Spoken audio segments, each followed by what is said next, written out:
X7 unboxing.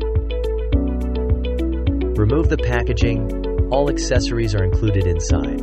Remove the kickstand mounting screw, align with the frame hole, and install the mounting screw. Remove the bicycle fork protector screws and take off the protective bracket. Remove the brake pad protective bracket. Install the front wheel. Install the screws, making sure the washers are facing the correct direction. Remove the handlebar clamp mounting screws. Install the handlebar, adjust it to a comfortable position, and tighten the clamp screws.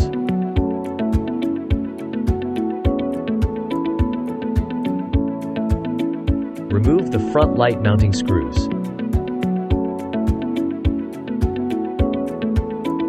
Install the front light, adjust it to the proper angle, then secure it with the screws. Align the arrows and plug in the connectors.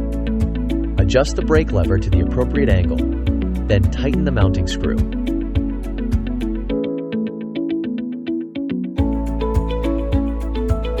Tighten the left pedal by turning it to the left, counterclockwise. Tighten the right pedal by turning it to the right, clockwise. Power it on and run a test.